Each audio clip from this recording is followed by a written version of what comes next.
everybody. Welcome back to the channel. Thank you for joining me again. I hope you're being blessed today and every day.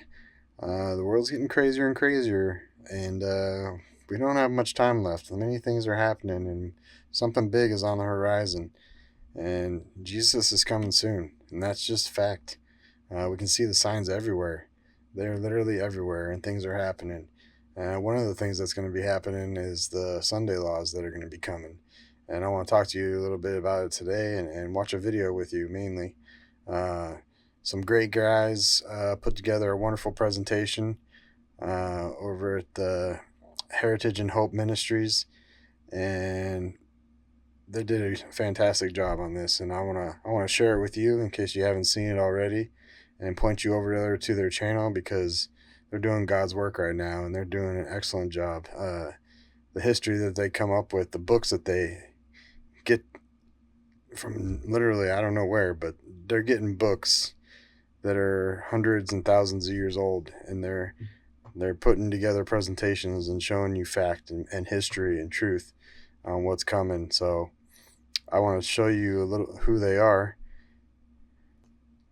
The Bowen brothers here, as you can see here, they're running the Heritage and Hope Ministries. They're doing some great work out there, and I suggest you jump on over to their page, give it a nice subscription, check out what they're doing, and be blessed because what they're doing is really amazing work, and we're going to see some of that right here. But before we jump into that, I want to show you a couple other channels that you may be interested in. Got Prophecy Again TV. Andrew Henriquez is a great teacher and preacher. He's again doing God's work as well. He's showing all the things that are happening and everything that's coming. He talks about current events and just stuff that's happening. He does a wonderful job, and I suggest you jump over there and watch him a little bit too. Check him out, subscribe to his channel. And then last, I want you to check out Matthew, I think it's Shanchi. I'm not sure how to pronounce his last name, but he does wonderful work as well. He's right on top of everything that's happening. His latest video is amazing, where he talks about what's happening right now, what's happening in the world. He gives you history. He brings his receipts for what he's talking about. So, and all these guys do. They all bring the receipts for what they're talking about. They're not just pulling things out of thin air and talking about nonsense. They're talking fact here. They're talking biblical fact. They're talking history. They're talking all sorts of things, and it's just really good work that they're doing. And I suggest you jump over to their channels and subscribe and start watching what they're doing because it's really a blessing. And so tonight we're going to watch a presentation from the Bowen brothers. They put together a great presentation. I couldn't have done it better myself, and it was an amazing watch. So I want to watch it with you. Check it out and maybe go over it a little bit. But before we do, gotta say our prayer first. So let's go ahead and bow our heads and then we'll jump right into it. Dear Heavenly Father, thank you for everything you're doing for me and everyone around me and all that are watching, Lord. I pray you just send your Holy Spirit to guide us in the truth and understanding of what's going on so that we can be ready, Lord, so that we can have our lamps full and our wicks trimmed and not be asleep, Lord. I pray you just continue to wake people up and show them what's going on so that we can spread the word and just get the truth out there, Lord. I pray you just be with everyone out there suffering for any reason at all, health, the loss of loved ones, anything, Lord, because many are suffering right now. We know why. You're coming soon, and the enemy is attacking hard. So we need to be awake and ready for what's coming. So I pray you be with us in all that we do and say. Thank you for your Sabbath day and everything that you give us, Lord. And I love you and thank you. In Jesus Christ's name I pray. Amen. All right, let's jump into the video. Before we jump into the video, though, I want to go over something with you guys real quick because there are a lot of critics on the Sunday laws that are coming, and there's a lot of questions on why it would lead to persecution and death for the non-churchgoers on Sunday, right? That seems to be a pretty hot topic. Why would this even happen? Why would this even come about? Well, the Sunday law persecutions happens at the end of everything, right before the second coming of Jesus. And in between that will be the impersonation of Christ coming by Satan and the Antichrist being prevalent in the world. So the world's going to be completely different than we know it to be right now. All right. And Satan is not going to want naysayers out there, people who are trying to spread the truth while he's trying to spread his lies at the same time. He's not going to want those people in the world. So he's going to do whatever he can to get rid of them. And that is what's going to bring on the persecution.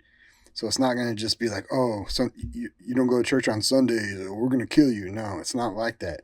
It's very deep. It's a very deep subject. And there's reasons why it's going to be happening. It's not just something that's going to happen overnight. All right. It's going to grow gradually into that. And so I just want to put that out there, because the world's not going to be the same when all this is going down. It's not the world that we're living in right now. It will not be anywhere close to that. We will be living in a different world. And so to think that it's not going to happen or not possible, I beg to differ, because the signs are here that it's going to be coming. And we're going to watch a video that points us into that direction right here. So I just want to say that real quick. Now let's get started. And the revivalists.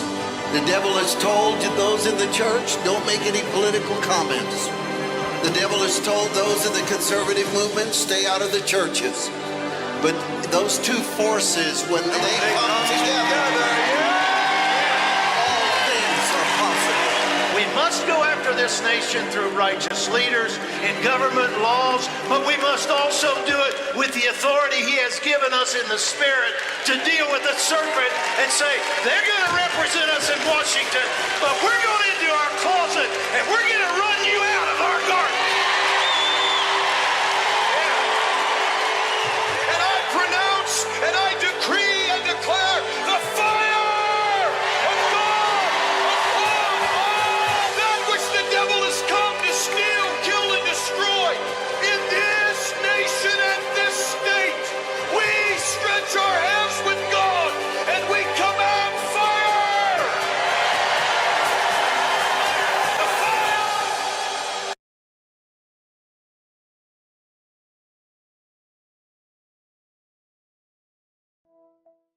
Yeah, we'll make that law. Sabbath blue laws. Blue laws. A blue law. Blue laws. Blue laws. Blue laws. Sabbath laws on Sunday. Or maybe the Sabbath laws. Blue laws. Blue laws. Blue laws. Sunday closing laws. Blue laws. Blue laws meant everything was closed. The blue laws. Blue laws. Blue laws. The blue laws. Maybe Sunday Sabbath laws? Or blue laws. Blue laws. Or Sabbath laws. Sabbath laws.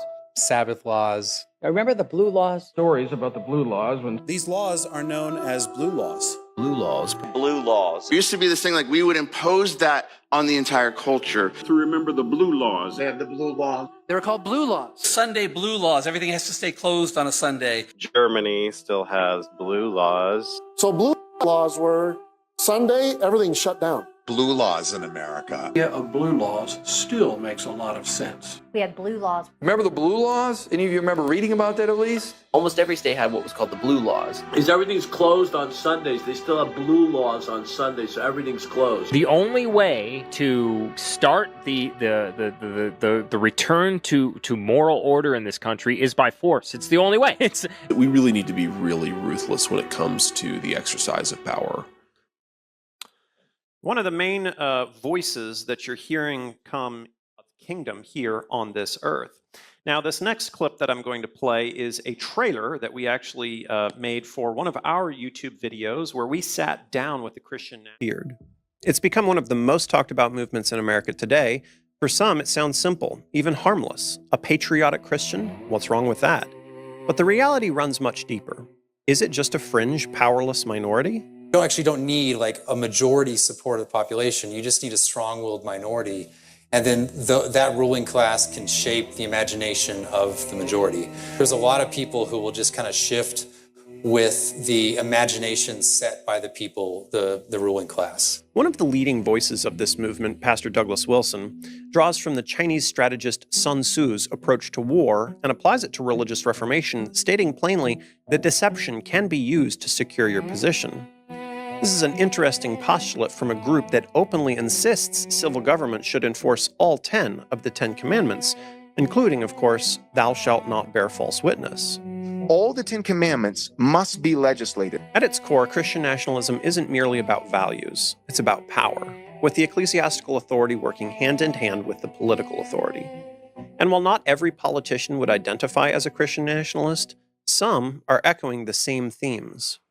Could this give the movement political momentum and a cover? You're the people that I want to hear from. That's why we go to church on Sundays, that you should be the most powerful people on earth. They say separation between church and state, they told me. I said, all right, let's forget about that for one time. We're bringing religion back to our country.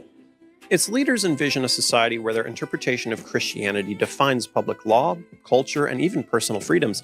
They argue that civil law must reflect Christian faith, down to specifying which Sabbath should be enforced. And make it clear to everyone which Sabbath we're in favor of. The civil law can also include, I think, blasphemy laws, Sunday Sabbath laws. People ask me, what laws would you want? I think having blue laws, the Sunday Sabbath laws, really is the first thing that happened. Like, it's not blasphemy laws, it's not, laws against heretics. Our guest today is Dr. Jared Longshore, associate pastor at the Christ Church in Moscow, Idaho, alongside founder and senior pastor Douglas Wilson. We invited him on after watching concerning clips where he expressed his own views. We might structure our civil affairs such that on the one day in 7, which God has deemed holy, we rest from our work and worship Him. This civil and public acknowledgement should certainly be formalized in our governing documents. We've shown up to teach you to obey. And immediately they're like, this is jihad. Immediately, this is Sharia law. Because they feel the force. In some sense, you just have to lean into it. You can't back down on the obedience part. Right. You just we're absolutely here to teach people to obey the standard. Let's jump into the conversation with Dr. Longshore. We appreciate his thoughtful dialogue and his willingness to discuss these issues. As you listen, keep in mind the strong claims and goals that Christian nationalist leaders have made in the clips we've just seen. What do you think? Does he back away from those goals, or is he simply expressing them in a different way through expanded dialogue? Let's find out together. So one of the important things to note about Christian nationalism is their view. You see, Seventh-day Adventists have an understanding that the millennium is going to be in heaven, that God is going to come back in a time of great toil and heartache and destruction here on this earth, and then we're going to spend 1,000 years in heaven before the New Jerusalem descends to earth and the entire end of the sin problem is finally realized. But the Christian nationalist view on the millennium is different, and that's key to understanding their mindset of why this makes sense, because these are intelligent people. They do understand the Bible fairly well to some degree, but their view of the millennium is different. Take a listen to this next clip as they express their views on the millennium. Post-millennial, the technical view is that Christ's rule and reign increases, and it leads to a 1,000-year golden age. Now, this 1,000-year golden age is not heaven. Sin and death are not fully put away, but it's basically Christ's kingdom has extended over all of the earth. I think of passages in Isaiah that talk about the youth living until, is it 100 or 120? 100. Yeah, the youth shall die at 100. Also, no more shall die in infancy. Exactly. So abortion would be done. Also, miscarriages, these kinds of things. Yep. And that doesn't mean, again, that's a good point. It doesn't mean because we're in heaven and death doesn't exist anymore, the youth shall die. Shall die. But what it is saying is that if somebody dies at 100 years old, you would say, oh, he was so young. So elongated lifespans, no more death in infancy. The leopard shall lie down with the lamb. The nations shall no longer be at war. They shall beat their swords into plowshares. So there'd be a world peace, elongated lifespans, the full and totalizing Christianization of the nations. All the nations would be Christian. Now, this is an interesting statement, though, because you take Matthew 24, and how's the discussion about when Christ comes, or elsewhere in the Bible, it says that the rich men will seek to hide themselves in the rocks and ask that the rocks fall on them to hide them from the face of the Lamb. So they're envisioning a different end to this story than what you and I would say. Jesus in Matthew 24 is very clear about how nation shall rise against nation. We're not going to have this, ethereal peace that is spoken of here. But one of the characters that you saw there represented in that video is Joel Webbon. Listen to this next clip of his where he talks about criteria for who should vote. Take a listen. Criteria for voting. Number one, America should be a Christian nation. I'm a Christian nationalist. And so, yes, I would require a public profession of faith that you're a Christian in order to vote. So my first requirement before getting into anything else is faith. It's religion. You should be a Christian. Well, what kind of Christian, Joel? A creedal, historic creed Christian. You should publicly affirm, you should have to publicly affirm the Nicene Creed, the Apostles' Creed. Well, what about Catholics? Could they vote? Yes. Well, what about Eastern Orthodox? Yes. Well, what about Baptists and Anglicans and Episcopalians and Presbyterians? Yes. What about Mormons? No. It's a cult. No. No, they don't believe that Jesus is the creator. They believe that he is the first created. They believe he's the first created, but not creator. They're non-Trinitarian. No, of course, they can't vote. They're not Christian. Jehovah's Witness, what about them? Nope, they're not Christian. Seventh-day Adventists, nope, they're not Christian. It is a cult.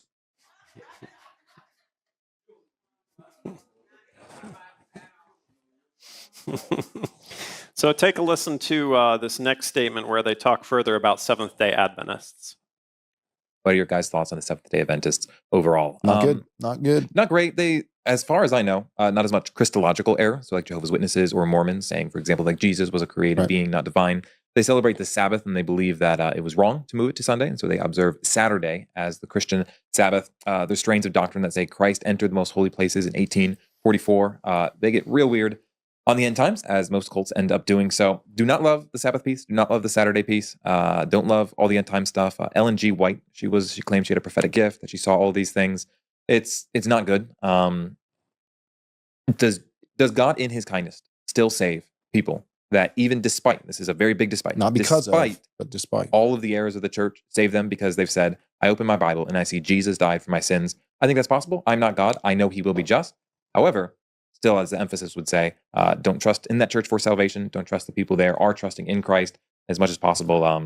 Yeah, it's not worth it. It's a very small, kind of weird sect. Yeah. A lot of people end up leaving religion, leaving Christianity altogether from it. Yep. So not good. Okay.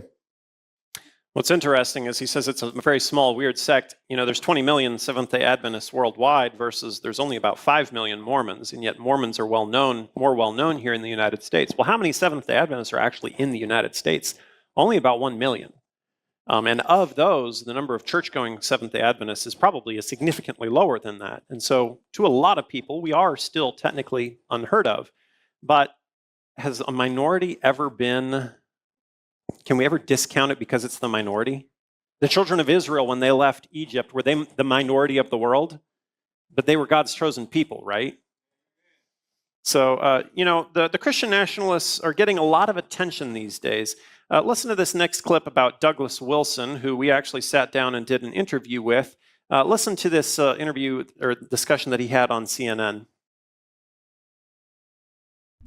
I just want to say before he does that, the Seventh-day Adventist Church is the second largest church in the world, okay?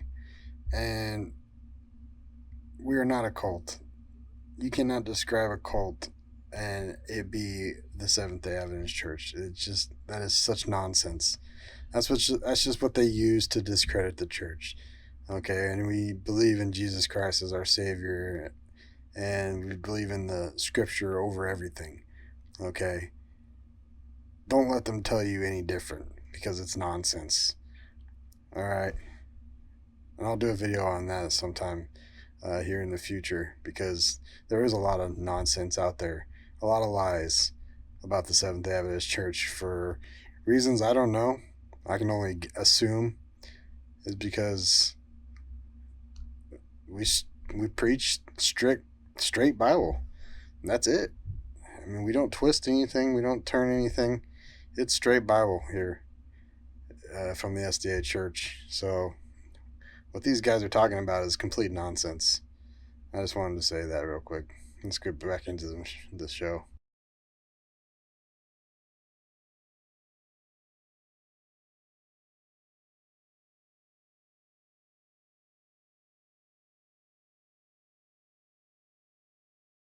The town be a Christian town, like the Wilson, who we actually sat down and did an interview with. Listen to this interview or discussion that he had on CNN. Wilson makes no apologies for his beliefs on God and country. I'd like to see the town be a Christian town. I'd like to see the state be a Christian state. I'd like to see the nation be a Christian nation. I'd like to see the world be a Christian world. And now Wilson's controversial views as a Christian nationalist are gaining sway in the nation's center of power with the recent opening of his new church and high-profile parishioners like Defense Secretary Pete Hegseth. Is planting a church in D.C. part of your mission to try to turn this into a Christian nation? Yes. So every society is theocratic. The only question is who's theo? In a secular democracy, it would be demos, the people. In a Christian republic, it'd be Christ. Well, what would you say to someone watching this to say, look, I'm a Muslim. Who are you to say your worldview is better than mine, that your God is better than mine? Well, if I went to Saudi Arabia, I would fully expect to live under their God's rules. But you said earlier that you want this to be a Christian world. Yes. So you want to supplant their religion with your Christian. Yes, by peaceful means, by sharing the gospel. There's a lot of work yet to do.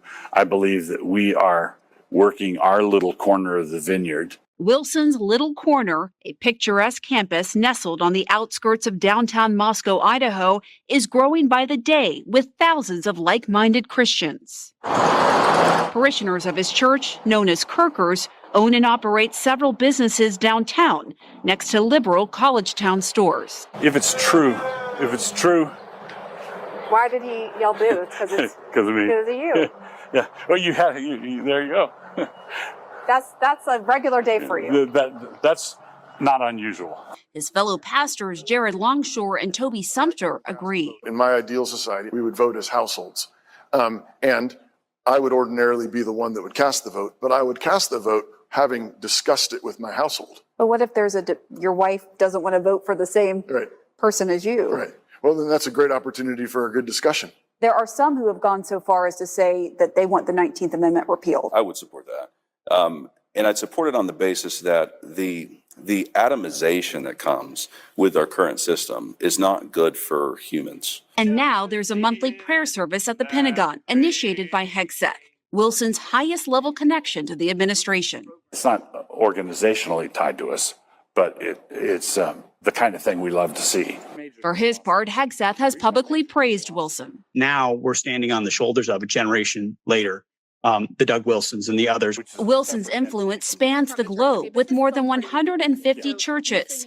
Lennox Califungwa moved to Moscow from Africa. It's really because I wanted to be a part of a community that was doing something, and especially in building Christian institutions. Are there other Black families in this community? Oh, absolutely. There's a few Black families. Wilson maintains all are welcome to his church, but he's also not shying away from his past controversial statements on race. So we were able to sit down with Lennox Califungwa, Douglas Wilson, and Jared Longshore for 3 separate interviews. And Lennox, actually, we sat down with him for two interviews. And we were able to have Walter Veith and Martin Smith join us. If you haven't seen those videos, go ahead and check out our YouTube channel, and you can see those for yourself. But listen to this next clip. This is a popular person right here. This is Sean Feucht. Listen to what he has to say.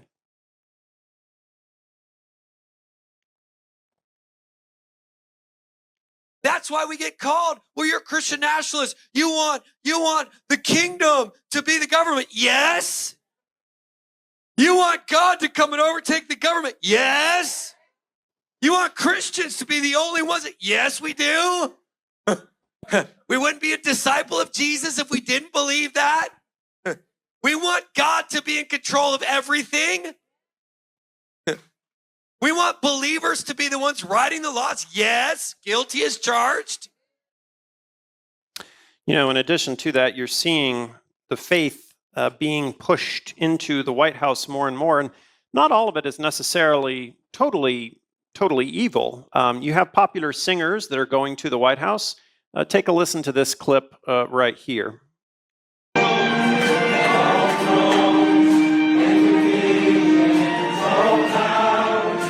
Position.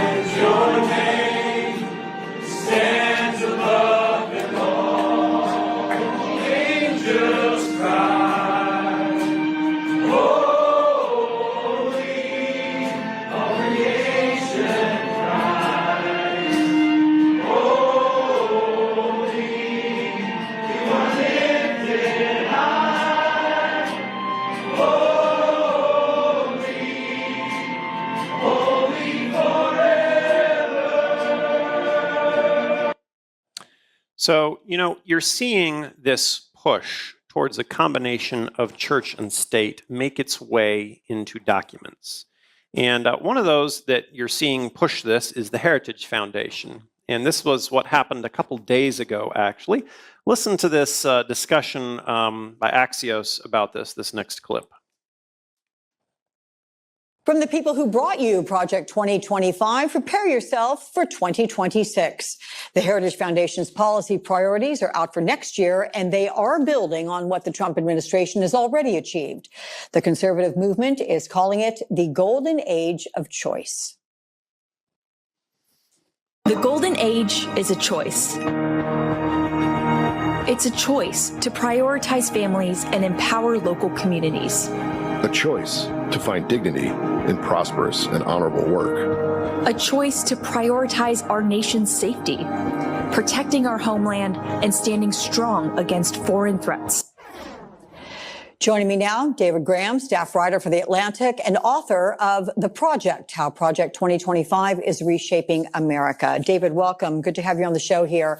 So next year's wish list, which was originally released in March, it's not quite the 900-page document that Project 2025 was, but how do their plans build on what they've achieved thus far?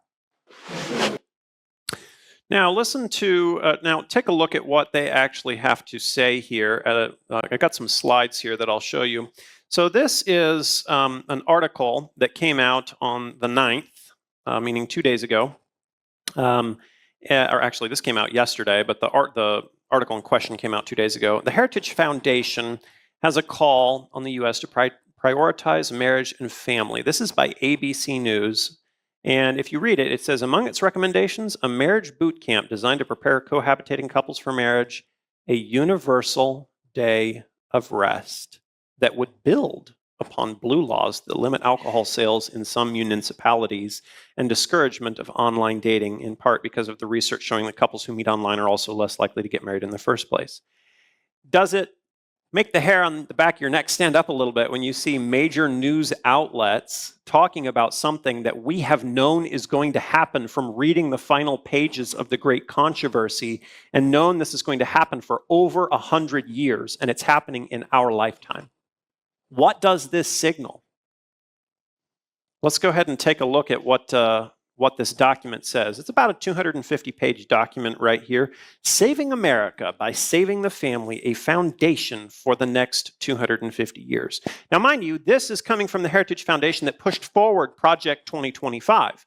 And Project 2025 had a section in it about a day of rest, but they're expanding upon that notion here, and they're talking about it in more detail. So if you actually read the document, what's really interesting is they have a first section that basically is saying respecting conscience and religious freedom. And then they get into the universal day of rest. So they start it with this. Have you ever heard of a compliment sandwich? If you're trying to tell somebody that they need to do something differently, like if you're like, you need to tie your tie differently, you need to walk up to them and be like, man, I just really love your tie. You need to tie it better, but man, I just really love the way it looks. Okay, that's a compliment sandwich. What are they doing right here? They're like respecting conscience and religious freedom. And then the very next thing that they do is universal day of rest. Is that respecting conscience and religious freedom? So if you actually look at the section that talks about, let's see, right there. This is the section that actually talks about support for a uniform day of rest. One of the things that's interesting, this goes on for a couple paragraphs here, but I'll read one of the paragraphs. It says, a uniform day of rest that limits commercial activity can provide temporal boundaries that help communities to set aside time for religious observance, family gatherings, outdoor activities, and rest. A stable base of research shows that these practices correlate with better mental health, stronger social bonds, and more stable family structures. If you listen to what Ellen White says, she actually says that the reasoning behind implementing this day of rest, it's going to make sense. Of course it's going to make sense. If you actually rest on the Sabbath, does it actually improve your life? The true Sabbath? So all the logic of why we're doing this, because it is beneficial, they're going to apply it to Sunday and see, look at this consumerist society. Look at how secular we've gotten.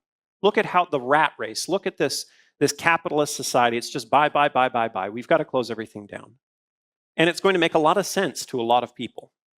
So this is groundbreaking that we're seeing this article being pushed and major news outlets are covering it. How soon before it makes its way to a bill that's going to be proposed?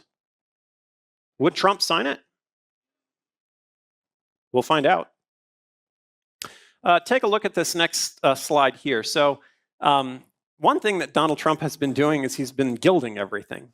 So the Oval Office actually features a large amount of gold. Now he's building this ballroom that's like $200 million that's supposed to have a bunch of gold in it. And he actually posted on Truth Social an AI-generated video of the Gaza Strip. And in the middle of the video, it had a golden statue of Trump. How many of you saw that? Did you guys see that when it came out? Okay, so he did, but it reminds me of a certain other golden idol that was erected back in Daniel. And so are we seeing prophecy being fulfilled again even today? Now, what's interesting is we have major social media accounts of the government, like the U.S. Department of Labor's main social media account. This isn't like some person who's masquerading as them. This is owned by the government. What are they saying? They, Project Firewall, they're sitting here going on, but then they post this on Sunday and they say, every Sunday morning, a dream worth fighting for. Fighting for. That's interesting, isn't it?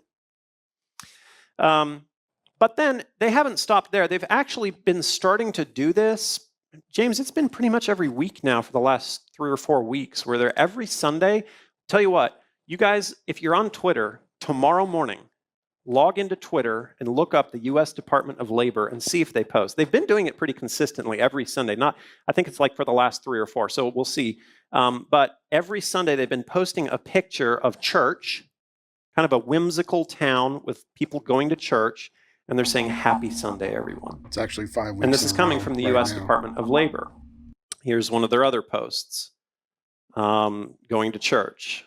There's another one, going to church.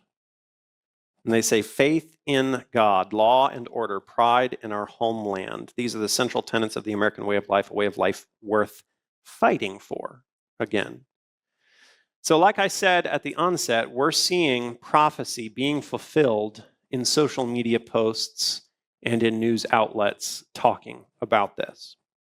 Now, take a listen to this next clip. This next clip is by Pete Hegseth, the Secretary of War, and take a listen to what he had to post. Our Father, who art in heaven, hallowed be thy name. Thy kingdom come, thy will be done, on earth as it is in heaven. Give us this day our daily bread, and forgive us our trespasses, as we forgive those who trespass against us. And lead us not into temptation, but deliver us from evil. For thine is the kingdom, and the power, and the glory, forever and ever. Amen. Did you see how he ended it there? U.S. Department of War. He's using their official heading for it. But he's not just posting that. Take a listen to what other social media accounts, I mean, he posted that, but other social media accounts that are owned by the government are posting things that are similar. Take a watch at this one.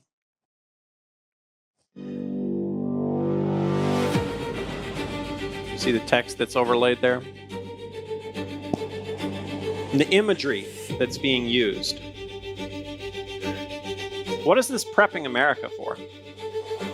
War. Mm-hmm. And watch this next one right here.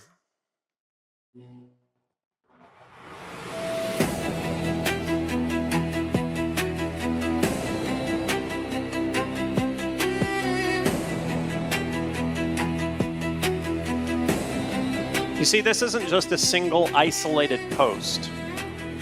This is becoming the norm to do this. How many of you have seen this happen in your lifetime before? Never.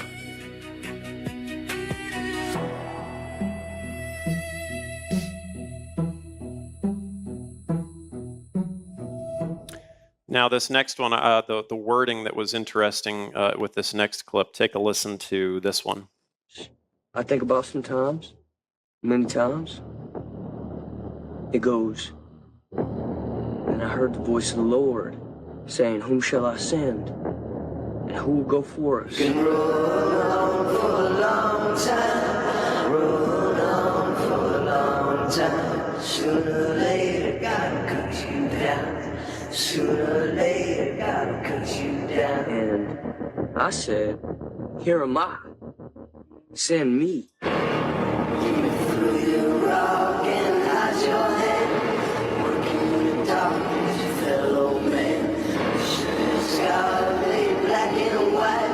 It's time to die, you brought to life. You can run on for a long time, run on for a long time.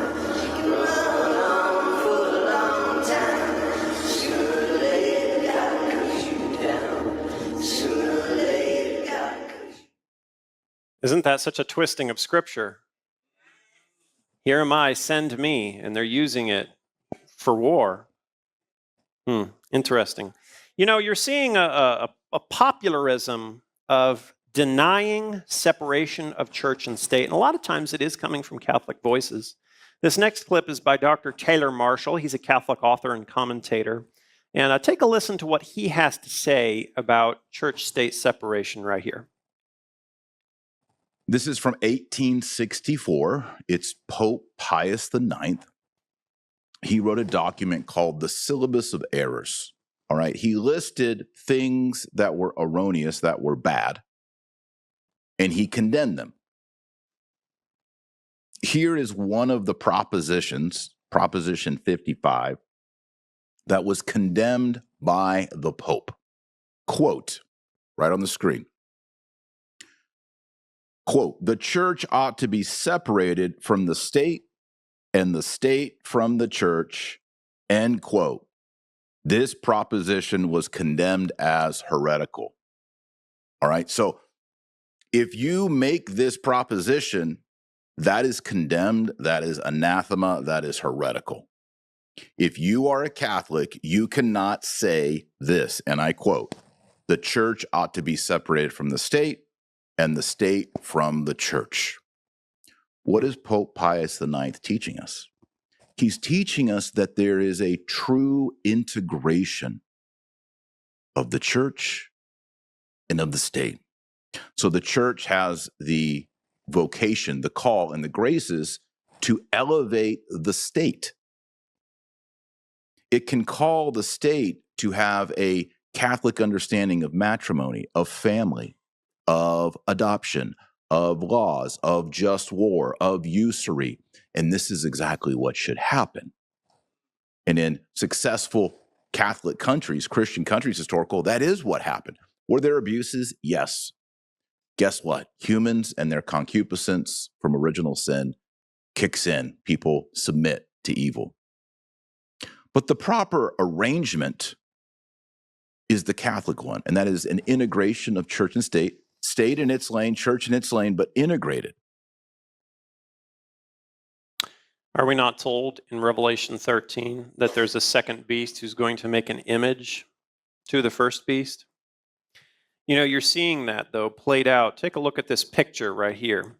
This picture is of the one of the social media accounts, official social media accounts, and of the armed forces. And take a look at that patch that's on the helmet up there in the top left.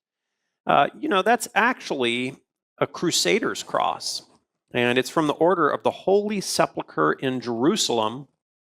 And so why would they be wearing a Crusader's cross on their helmet? And not just, you know, some random soldier sticking it on there because that's what he believes, but the official social media account for the armed forces posting it on, and fairly prominently. I mean, you can easily see it, right? But, you know, you're not just seeing that social media account post it. Take a listen to, or a watch at what Andy Ogles, Congressman Andy Ogles from Tennessee, posted on his account. Look at this next little video clip.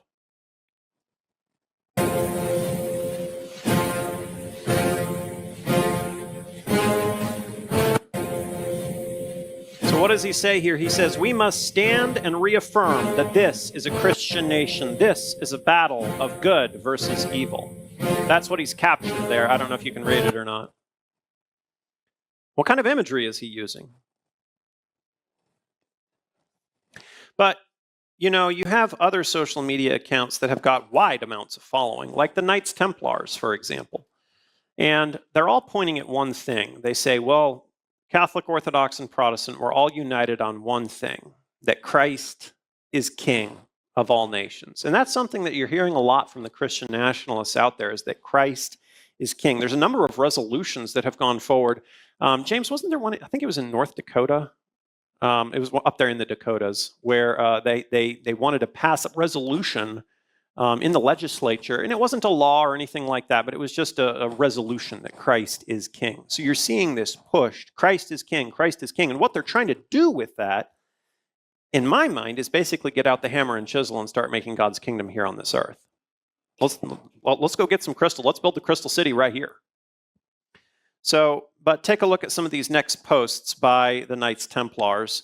Join today and get a free battle flag. And it ends with Deus Vult. It is the will of God. It is the will of God. Look at some of the imagery that they're pushing forward. America is a Christian nation. You can scroll on their social media account right now and see some of these posts, and they get a lot of likes and a lot of shares and a lot of comments down below. You have other imagery like this one. The soldiers of Christ are gathering all over the world in many forms, for now, quiet, reserved, and unnoticed. What about this one? God wills it, Deus Vult, right there on the breastplate. Or how about this one right here, this little video clip that they posted?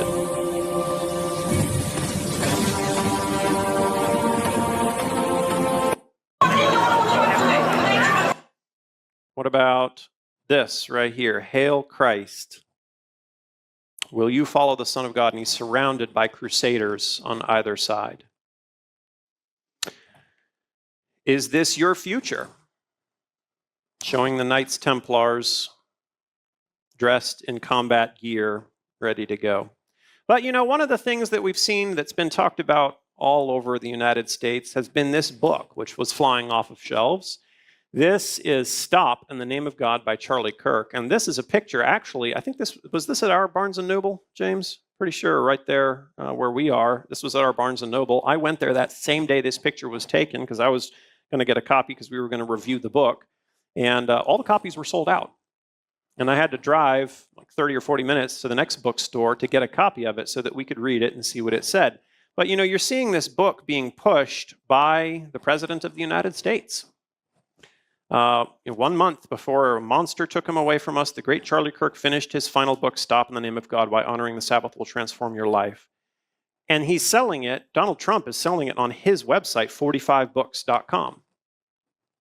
So Donald Trump, a sitting U.S. president, is promoting a book about Sabbath rest.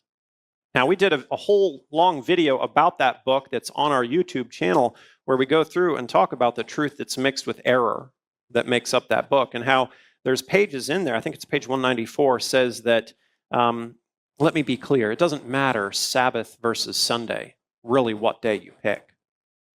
So we're seeing this pushed widespread. But you know, you had, after his death, you have the Turning Point Action Conference. Take a listen to this next video clip about what all was going on at this Turning Point Action Conference. Take a listen. He said, we should have a day of rest or honor the Sabbath. And he said, we need people on the front lines fighting for freedom. We have not yet tried to create the Christian nation that America may yet become. The depth of understanding of this topic was amazing, and how he weaves in the Bible and how he just weaves in all these different interesting facts and history of the Sabbath, and then even certain laws like blue laws that we had here in this country. The best way to restore it is to return and restore those foundations, to return God to the top and to remember who we are beneath him. And I have to tell you, Jack, I've prayed so many times so many times to Charlie and to God to give me the right guidance on how to handle this whole thing. How powerful is that? How profound is that? Amen. Boys will be boys, and there's nothing wrong with that. Ooh, we got some things to talk about today. So, this is off of Bradley Burnham's channel. I don't know if you've seen some of his content before, but he's got some good content where he was talking about this. But you know, did you catch where she said that? Yeah, check well, Bradley Burnham I was out at Strange praying Normal. to Charlie, Strange Normal. not to God, to Charlie. So if you take a look at this next video clip, here's another clip from that conference. Take a look at what it says. And we have to decide if we're going to allow people to tear us apart, or if we're going to find unity together and refuse to separate from one another, assuming that we stay within primary doctrine. What is the primary doctrine of the conservative movement? Life, liberty, the pursuit of happiness, freedom of speech. It's things like free market, limited government. These are things that we can agree upon. This is what makes AmFest the best stage in the entire world, is because it gives us a place to be able to wrestle through these things. But when we leave here tomorrow afternoon, you better leave here united. And the only way to do that, I believe, is to walk in Christ.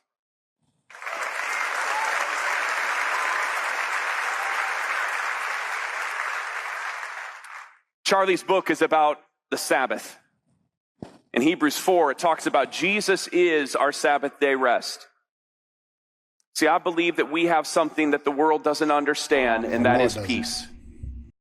And when you actually walk in peace and you realize that as much as I want this world around me to be beautiful, as much as I want a utopia, as much as I want to fix everything and just put it all together and have it just be perfect, the Bible teaches us is that until Christ is involved in that process, that can never happen. So there's been a lot of quotes that were used at this conference. Some of these slides talk about some of those quotes by Charlie Kirk's widow, for example. For those who attended the memorial service, that revival is a slice of heaven that I'm going to make sure we take around the whole entire country. So she's resolving that she's going to, continue carrying this message forward. Well, we saw this quote in the video. What about Michael Knowles here? He says, "We believe that we became a nation under God's grace and according to his providence, and that we have a responsibility to cooperate with that grace according to those principles." So you're seeing this push towards uniting God back to our nation. But, there's been some more recent breaking news, right? There's been Maduro, who was taken from Venezuela, and Delta Force came in and captured him, right? Look what a Catholic social media profile is sharing about him. Maduro, the Catholic Church must go. And that's why they took him. Because actually, if you look at the news, the Vatican faces complicated balancing act in responding to U.S. arrest of Maduro. What exactly had happened between Maduro and the Vatican? Well, I found this article fascinating. I won't read the whole thing, so I'm going to kind of pick up right in the middle of it. But listen to what was said here. Leo was asked about the worsening situation in Venezuela in early December as he returned from his apostolic visit to Turkey and Lebanon. Quote, "It seems that there is a possibility of some activity, even an operation to invade Venezuelan territory," the Pope said, responding to Trump's increasing threats of military intervention. Leo suggested another way to address this conflict, suggesting U.S. economic pressure. After the Pope's remarks, the Venezuelan government confiscated the passport of Cardinal Baltasar Porras, the emeritus Archbishop of Caracas, and a pivotal figure in denouncing the Maduro government. Porras had written a letter the previous year calling for civic disobedience and resistance against the regime, and during the canonization of the Venezuelan saints in Rome, he described the situation as morally unacceptable. With his passport taken, Baltasar will likely not be able to attend the consistory at the Vatican. So basically, they'd had this conflict back and forth, and tensions were rising, and the Pope, Leo, had said, well, maybe there's another way that we can handle this situation, and shortly thereafter he was taken. Obviously, we don't know what all went down behind the scenes. I just think it's interesting that Maduro was at odds with the Vatican, and now he's gone. But take a listen to what Tucker Carlson had to say about the Venezuelan president being captured. Take a listen.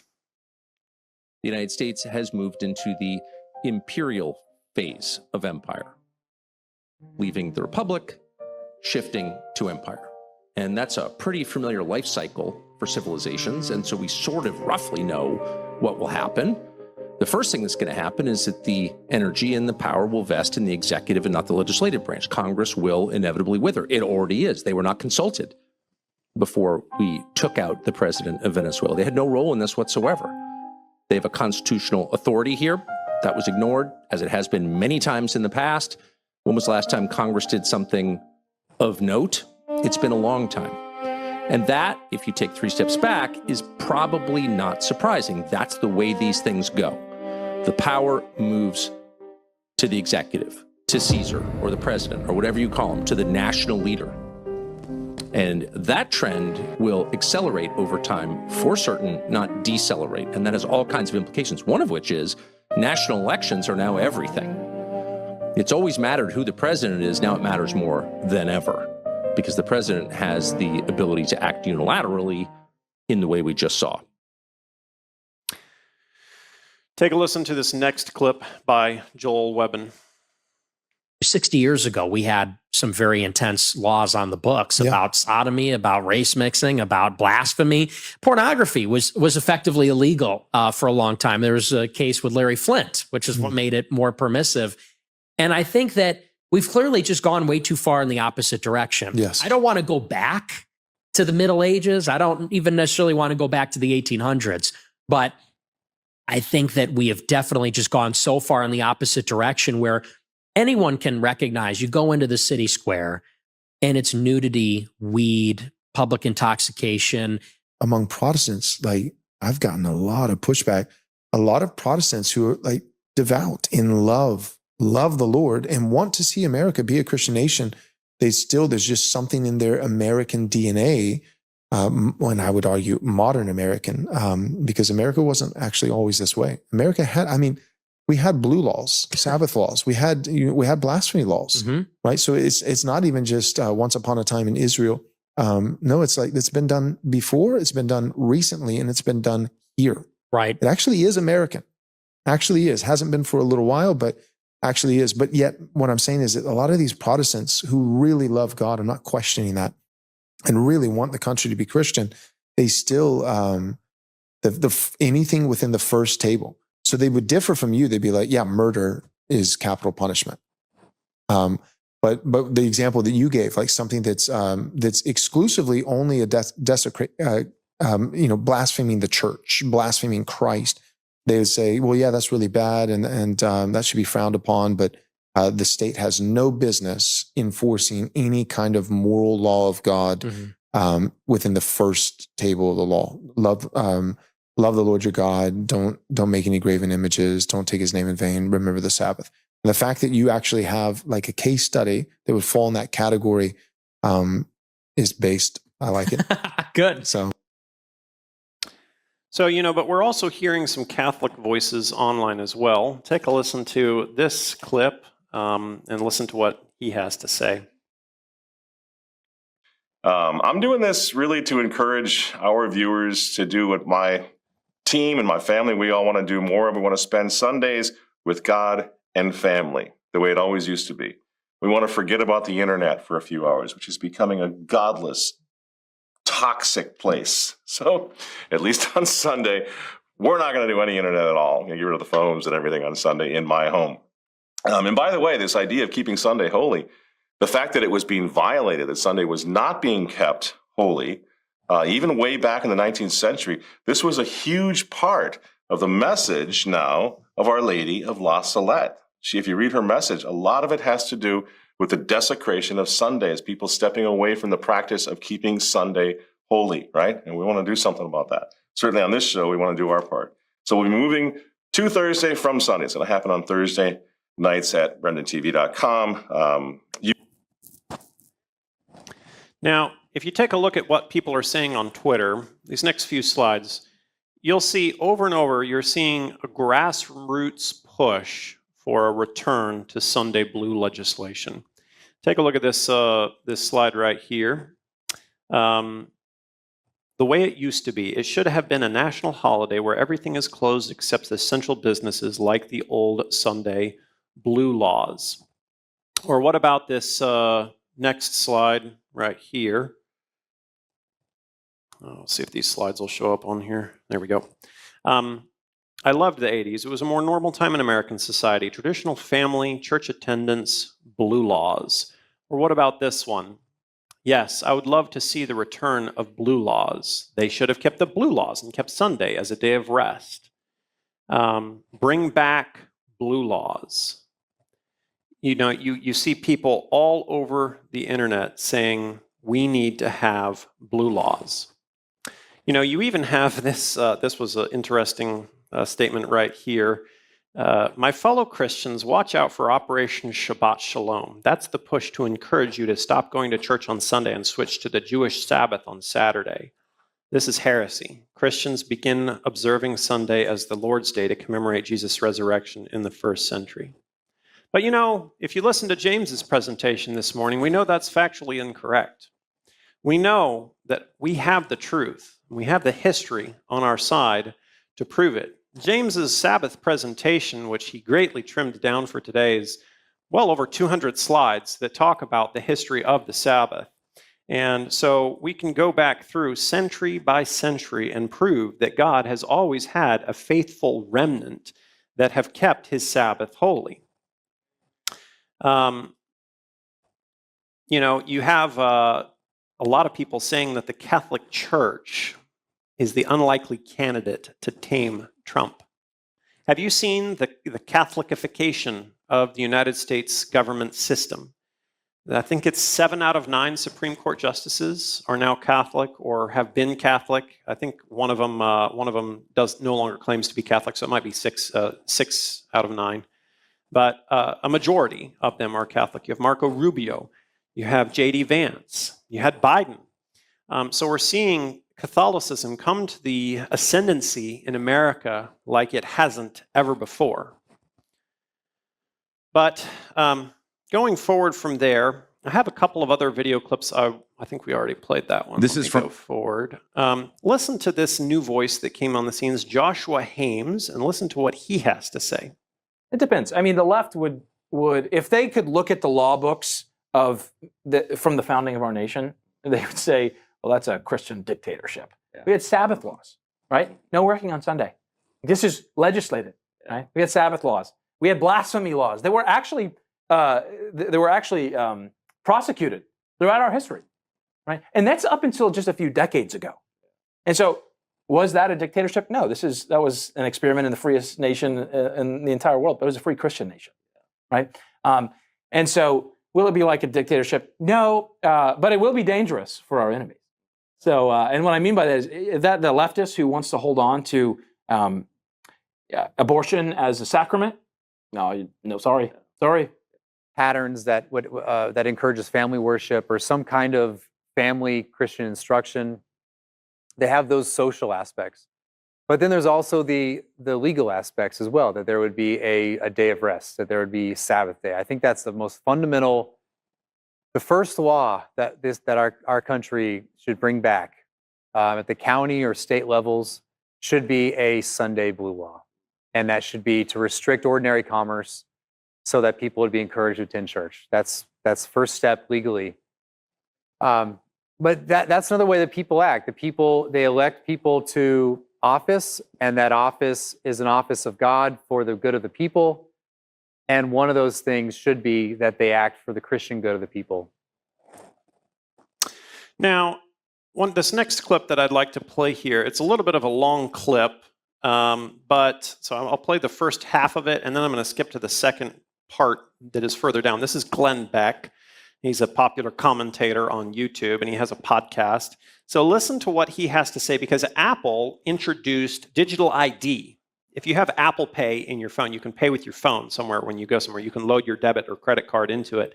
But Apple has now introduced digital ID in certain states, and they're rolling it out to more states. And you can take your driver's license or government-issued ID and scan it, and it'll basically upload it as a digital document in there. And listen to what Glenn Beck had to say as commentary about digital ID. Take a listen. Presenting the new Apple Digital ID. Now, at the TSA checkpoints in more than 250 airports all across the U.S., you can present your digital ID at TSA checkpoints and get right onto that plane. Imagine it allows you to create and store an ID in an Apple Wallet using your U.S. passport. The Apple Digital ID acceptance will begin to roll out at TSA checkpoints for domestic travel in over 250 airports across the USA. Apple notes it's not a replacement for your physical passport, and you can't use it yet for international travel or border crossings. But you can store everything digitally in their wallet. Now listen to this next segment where he goes on further talking about it. And I have to tell you, when you start putting everything, all records, all passports, it is your one universal key, and it's tied directly to online, where it's tracking everything, everywhere you go, every dollar you spent. This is just a very bad idea. Bad idea. There's a story, I can't remember. It's called the Book of Revelation. I mean, how much clearer do you have to be where you can't go anywhere, you can't buy anything unless you have the mark? Well, clear. I'm not saying Apple is coming up with the mark of the beast, but this is the technology that sure kind of fits it. And I just don't. Do you know why the Germans could round up so many Jews every night? IBM. That's a book, right? IBM and the Holocaust. IBM came up with the punch card system. You remember when I was a kid, I don't know if anybody else remembers this, but you know, these computers were the size of rooms and you had punch cards and you would feed it in and it would store the information on the punch card, okay? And so you could ask it anything on a punch card. You type it out and it would punch out whatever, and you'd feed it in the computer and it would feed out another punch card and then you'd translate it, okay? They put everything onto these punch cards where everybody lived, who was related to whom, et cetera, et cetera. So they could go in the afternoon and go, we got to clear out another 20,000. Where are they? Feed it into IBM, punch card it out, and you round everybody up, okay? That was then. There wouldn't be a Jew alive on the planet if we had digital IDs. Not a chance. Yeah, and it does sort of rest on your belief we don't cross those lines, right? Yeah. That our government doesn't become Nazi Germany. And everybody who has faced a government like that has thought about, oh gosh, well, our government won't do this, right? Like everybody think of COVID. We were on the air saying, like, in February? Can you imagine? Look at what they're doing. They're welding people into their houses. Italy. Yeah, in China. I remember thinking Italy being, because China was China. Are we going to face the end here in the United States where we're going to see those kinds of things implemented? Yep. 100%. Mm-hmm. Take a look at this. So this is actually on Apple's website right now, this slide. Your ID now on your phone. Now, what's interesting about Apple computers is I was doing a little bit of research into Apple, and they have an interesting logo. Of course, I have a Mac here. I mean, they make good computers, but they have this little apple right there, right? And it has a bite taken out of it. Do you want to know what the first advertisement for the very, very first Apple computer was? Take a look at this right here. Bite into an apple. 666.66 is what they sold it for. Maybe that's just irony, but isn't it irony that a device that you carry in your pocket that tracks wherever you go and can be used to load your digital ID Is it going to be used to enforce the mark of the beast? I believe it will eventually. But it's not just that. We also have the financial structure to go ahead and implement a no buy, no sell in a way that we've never seen before. Take a listen to this video clip right here. Order is always the financial system. I was very privileged. My father was an advisor to Nixon when they came off the gold standard in '71. And so I was brought up with a kind of inside view of how very important the financial structure is to absolutely everything else. And what we're seeing in the world today, I think, is we are on the brink of a dramatic change where we are about to, and I'll say this boldly, we're about to abandon the traditional system of money and accounting and introduce a new one. And the new accounting is what we call blockchain. It means digital. It means having a almost perfect record of every single transaction that happens in the economy. Perfect record. Perfect record. Perfect record. So, as we go forward, we're going to see more and more of this. We've been doing these updates on our YouTube channel where we do a Sunday law update, and we'll find different video clips, some of them on other YouTubers. Someone will find it first, and then we'll slide it in there. But every month that we've been doing this, we've been trying to come out with a Sunday law update once a month. Every month there's new stuff, and we're seeing an increase. I was putting some of these slides together for this presentation today, and I was finding stuff from yesterday, from the day before. Every single day, we're seeing something pushing us closer. So that raises an important question. What are we doing? Are we sitting, warming pews, like Laodicea? Have we bought the gold that's been tried in the fire? Have we put the eye salve and the white raiment on? Or where we have been for the last 20 years and nothing's changed? Have we been able to give up some of the sins that have been plaguing us? Are we accepting the message of righteousness by faith? To see the end is coming doesn't help you. It won't save you.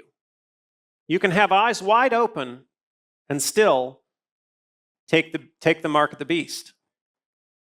The only thing that's going to save us is a saving relationship with Jesus where we have the faith of Jesus. All right, well, that was some pretty interesting information, and that was only half their video. If you want to check out the rest of their video, go ahead and jump on over there to YouTube channel at Hope and Heritage and Hope Ministries, and give them some love, man. They're really doing a great job over there. The second half of the videos gives you a little historical view on things. It lets you see some of the books that they've collected, the old books that they've got. It's really cool. So I suggest you go check them out and give them some love. But man, things are getting real interesting. People are pushing for this more and more every day, and they only showed a portion of the social media talk that where people are talking about Sunday laws and Sunday blue laws and bringing them back. That was just a small clip of them. I mean, they're everywhere. People are talking about this everywhere. They want them back, and they are calling for this to happen. And there's no more denying what's going on. It's right out in the open.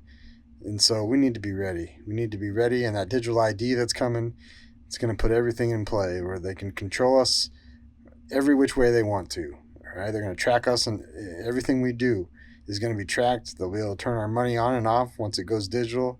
You can see it. You can see it coming. They're putting it right out there for you to see. And man, if we have a lot of work to do, we need to spread this message, because like he said, every day, every month, every week, something new is happening. Okay, like it's rapid movements. Things are happening quick, and for all the naysayers out there, all I gotta say is wait and see, man. Wait and see, because it's coming. You'll see it. If you don't see it now, then you're not looking, but you will see it for sure. And so, man, give these guys some love, because they do some great work. I appreciate you watching with me. I hope you learned a little bit of something on what's going on and what these people are out there saying, and how the government is coming closer and closer to being merged with church and state. It's crazy times we're living in. It's crazy exciting times, but also, kind of fearful times too. We don't know really what's going to happen. but the Lord will protect us. He is good. We can do everything, anything, with the help of Jesus Christ. So I thank you for watching, guys. I'm going to pin the video I just did. I suggest you check it out. It's really good, I believe, and I may have misworded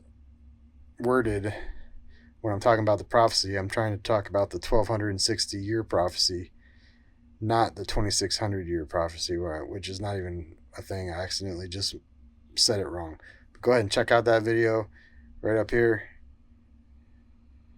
And until next time, be blessed, everyone. Have a great day, and I'll see you next time.